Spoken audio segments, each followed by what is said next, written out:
Bismillahirrahmanirrahim. Assalamualaikum warahmatullahi wabarakatuh. Tabi'un yang kami hormati Ketua KPK Pak Firly, dan kami hormati Gubernur Lampung Bapak Rinaldo Junaidi, Bang Jul selaku anggota DPR RI, dan juga Dewan Pembina Bapak Wakapolda, Bang Aljir dan Bunda Epa, Bang Nuril, Bang Dondi, dan rekan saya Heri Wardoyo, dan ketua kami, Ketua JMSI Mas Teguh Santoso, dan Sekjen Ketua JMSI Lampung Bang Taswin, beserta seluruh rekan-rekan dan para hadirin yang hadir pada sore hari ini. Bersyukur saya tidak punya profil yang dibacakan, Pak. Kalau dibacakan rasanya nanti bisa panjangnya berkali-kali. Saya ingin sedikit mengulas, memulai daripada orasi ini dengan beberapa slogan-slogan yang sering kita munculkan, yakni PES yang profesional. Pertanyaannya adalah, apa yang menjadi ukuran kalau kita bisa katakan PES itu sudah profesional? Saya yakin dan percaya kita semua mempunyai ukuran-ukuran yang berbeda-beda, tidak memiliki standar. Ada yang mengatakan bahwa PES yang profesional itu adalah PES yang memiliki kemampuan jurnalistik yang baik. Ya. Ada yang juga memiliki kemampuan dalam bidang usahanya dan lain sebagainya. Namun Bapak dan Ibu semua, kalau menurut saya adalah seorang PES yang profesional itu harus bisa membuat 4 tujuan fungsi PES itu. 4 itu adalah, pertama, memiliki peran untuk mengedukasi, memberitahu, mendidik, dan mempengaruhi. Nah, belakangan ini ada satu fungsi yang menurut saya mulai agak melemah dan bahkan sangat memprihatinkan, adalah mengenai fungsi mempengaruhi itu. Fungsi mempengaruhi ini kadang-kadang sesuatu yang memang sangat sulit, Bapak dan Ibu. Saya adalah wartawan yang sudah bekerja lebih kurang 30 tahun. Saya pernah menduduki semua jabatan-jabatan di perusahaan, baik dari reporter, redaktur, pimpinan redaksi, redaktur pelaksana, pimpinan redaksi, GM, direktur utama, bahkan chairman, bahkan sebagai pemilik. Jadi saya tahu betul suasana kebatinan, baik seorang wartawan, baik seorang pemilik. Bapak dan Ibu, ada satu pergeseran yang saat ini sangat luar biasa. Adanya pergeseran antara fungsi idealisme dan fungsi pragmatisme. Sekarang ini banyak sekali media-media, surat kabar itu baik cetak, baik online, yang terkadang tidak bisa mandiri, tidak bisa menjalankan fungsi itu karena memang mereka terbelenggu dengan kepentingan-kepentingan pragmatis.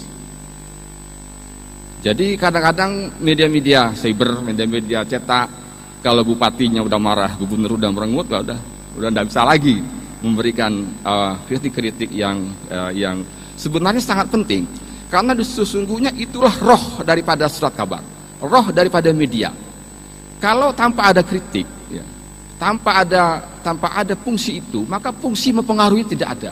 Maka tidak akan sama halnya dengan dia sebagai media-media sosial yang hanya fungsinya memberitahu, menghibur, dan lain sebagainya.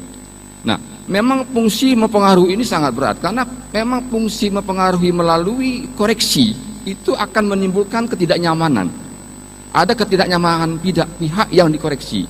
Itulah yang kenapa fungsi ini terkadang memang tidak sesederhana untuk dijalankan sebagaimana 3 fungsi lainnya tadi, yaitu fungsi mendidik, memberitahu, dan menghibur. Bapak Gubernur dan Pak Ketua KPK yang kami hormati, terkait dengan fungsi ini dan tentunya kehadiran Ketua KPK dalam acara ini tentu memiliki makna, tentu memiliki arti. Setidaknya saya menangkap bahwa KPK memandang perlu bersinergi, bekerja sama dengan kita sebagai media. Nah, dalam konteks apa dia perlu? Karena dalam pemberantasan tindak pidana korupsi memerlukan, tidak akan mungkin hanya dilakukan oleh segelintir orang yang ada di KPK, yang jumlahnya sangat terbatas. KPK membutuhkan telinga dan mata yang berasal dari luar KPK, dan salah satu yang diharapkan itu adalah dari kita sebagai insan pers.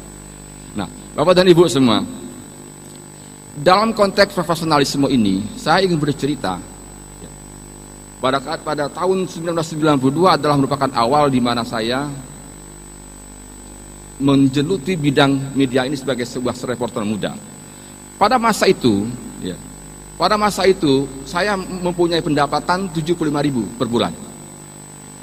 Bapak dan Ibu, pada awal saya melakukan liputan, pada saat saya melakukan wawancara dengan seorang pimpinan bank, saya diamplopi uang 500.000. Bapak dan Ibu bayangkan, ya, hanya sekadar cawe-cawe dapat amplop 500.000 dari seorang pimpinan bank, sementara gaji yang saya punya selama satu adalah 75.000. Apa yang saya lakukan pada saat itu? Saya kembalikan uang itu. Ini sebuah cerita heroik saat itu yang saya lakukan. Untuk bisa mengembalikan uang itu, saya harus pinjam uang dengan manajer keuangan karena saya tidak punya uang untuk ongkos angkot. Nah, itulah sesuatu yang saat itu yang menurut saya penting untuk dijaga. Karena kemuliaan seorang wartawan itu terletak pada integritasnya. Anda bisa saja hebat menulis, tapi kalau Anda tidak bisa menjaga integritas, Anda akan dikecilkan, Anda akan dianggap remeh. Nah, tapi apabila Anda bisa memiliki integritas yang sangat kuat, maka fungsi kedudukan Anda akan menjadi yang diperhitungkan. Rekan-rekan semua, saya berpesan kepada teman-teman yang bergerak di bidang siber ini, di bidang media online ini, jadilah mitra yang baik. Bahwa kedudukan kita adalah sebagai mitra. Kedudukan Anda adalah sebagai mitra. Karena itu, posisikan diri kita sebagai mitra. Saya sangat sedih apabila ada teman-teman wartawan, baik itu dari media cetak, media online, yang dimarah-marahi di depan umum. Kalau menurut saya ini sudah tidak ada bukan karena memang kita yang tidak bisa menempatkan fungsi kita sebagai mitra tadi. Nah, karena itu kita mesti harus mendudukkan posisi kita sebagai mitra dengan meningkatkan profesionalisme itu. Profesionalisme itu hanya bisa kita wujudkan apabila kita menjaga integritas kita. Sekali lagi, Bapak dan Ibu semua, terutama pada Ketua KPK, kami berharap sekali pada pertemuan hari ini bisa diberikan pencerahan terhadap upaya-upaya penindakan korupsi, dan kita tidak ingin dan Lampung akan kembali diwarnai oleh tindakan-tindakan OTT yang telah melibatkan sejumlah kepala daerah.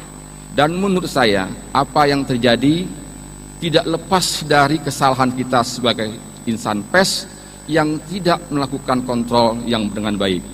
Mudah-mudahan ke depan tidak ada lagi kejadian seperti itu, dan kita sama-sama memberikan pengawalan, memberikan pengawasan, sehingga tidak akan terjadi tindak pidana korupsi yang dilakukan oleh pejabat negara di provinsi ini. Demikian yang bisa saya sampaikan, dan saya mohon maaf jika ada penyampaian saya ini yang tidak berkenan. Dan saya mohon titip bahwa dalam media siber nanti, kalau tidak ada salahnya nanti pada bulan depan akan launching sebuah media online yang cukup besar, yaitu Thisway. Bapak dan Ibu mungkin sudah sering baca tulisan Pak Dahlan Iskan, Thisway. Nah, nanti Thisway itu akan menjadi sebuah media online dan akan ditargetkan memiliki 1.000 subdomain. Ya. Dan ini mudah-mudahan akan bisa bersaing dengan media-media online seperti Detikcom dan lain sebagainya. Dan alhamdulillah dalam hal ini saya yang dipercaya sebagai CEO untuk bisa membangun Thisway ID itu. Terima kasih. Assalamualaikum warahmatullahi wabarakatuh.